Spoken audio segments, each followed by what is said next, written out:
not sure everyone can hear me, and I'm pretty sure everyone wants to just eat and drink and then get out of here and go somewhere air conditioned. But I decided it was really important to me to just say a few words. As I'm sure most of you know, giving a Dvar Torah is really not my thing. But when I sat with Simon earlier this week to help him write a Dvar Torah for the Shul Parsha sheet, again, not words I ever thought I would say, I was pretty proud of what we came up with, and I wanted to expand on it just a little bit with a message to Eli. Eli, last night I spoke about the things I have learned from you. Today, I want to take a minute to tell you a couple of the things that I hope you can learn from Daddy and me, from your siblings, grandparents, aunts, uncles, cousins, your friends, and the extended community in which we are so lucky to live. Your Parsha, your Parsha, which you read so amazingly, and I'm not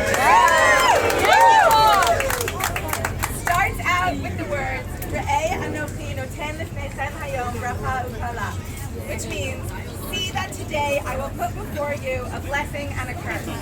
The question is, why the word see and not hear when Bnei Israel are about to be told something, not shown something? If you read the Parsha sheet or whatever, you would know that there was actually a visual that went along with the descriptions of the blessing and the curse. Har Grizim, upon which the blessing would be given, in all its lush green beauty, and Har Eval, upon which the curse would be given, in a dry and barren state. The reason for the emphasis on the visual is that imagery is more impactful than words. Hearing something doesn't always resonate as well as seeing something with your own eyes. The message in this to you on your bar mitzvah, Eli, is that just like Bnei Israel did, you have a choice. As you grow up, like Rav Dani said this morning, you get to decide who you want to be. Some things are genetic. You may never be 6 feet tall, but there are many things that you can choose. I hope that as you continue to grow up, you will take the incredible opportunity you have to see what is going on around you and to learn from the actions of all the incredible role models you have in your life. You know, the most important thing to me that I tell you all of the time is to be kind. And you know, the most important thing to Daddy is YOLO. You only live once, so take advantage of it. We have tried, and I think we are succeeding, to build a home in which you, Simon, and Juju see those values embodied every day in everything that we do. I know that you are watching and observing everything that goes on around you, even when it seems like you're super absorbed in Netflix or Minecraft or whatever you do. And I just wanted to make sure that you are seeing and learning the following things. From Daddy, as I said, YOLO. Daddy never, ever misses an opportunity to try a new restaurant, visit a new city, hang out with friends, or see family. All extremely important things, even if sometimes inconvenient for me. And I know that you are already following his lead, and I hope you always continue to seek out the best things in life. From Simon, you are extremely lucky to have Simon as a big brother for you to look up to.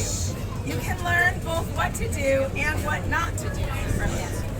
I suggest you don't leave old sandwiches in your school bag for months on end, for example. But you should watch and see and follow Simon's example in being so thoughtful, courageous, and extremely funny.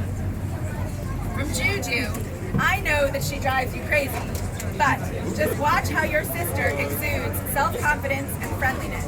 I always say I want to be Juju when I grow up, and that is something I wish for you as well. From Ducky and Papu, there are many lessons you can learn from your grandparents. Everything ranging from eating pizza with a fork to never flying economy. But one thing you can't miss from spending any time with them at all is the importance of family and the importance of making sure the family spends time together no matter how scattered across the globe they are. Keep watching and seeing how they will do anything to make that happen, and make sure you always continue that.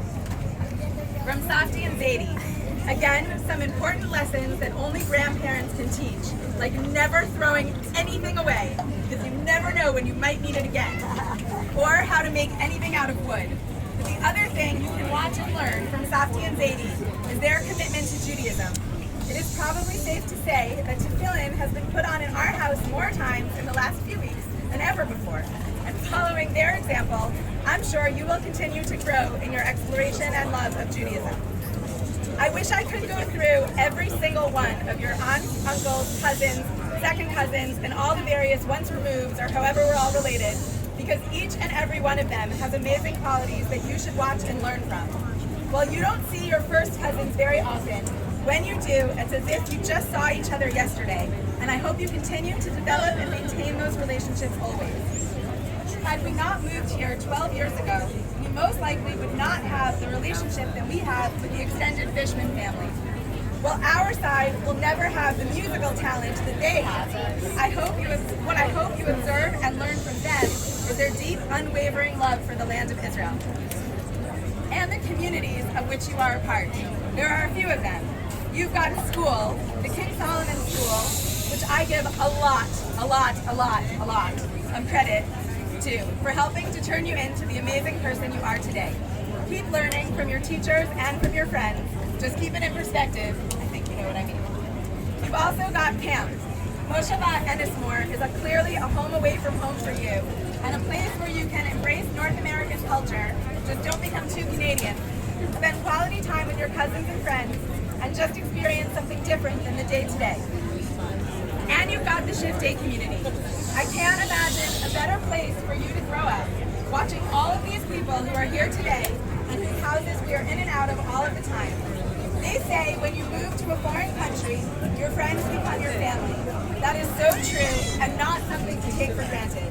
You are growing up in a place where all you have to do is look around and you will see countless acts of presence and people participating and actively contributing to being a true community. I hope you look back on your childhood here and always remember it as being the best place to grow up with the best people. Eli, I think I said the same thing to Simon and his bar mitzvah, but I want to say it to you as well.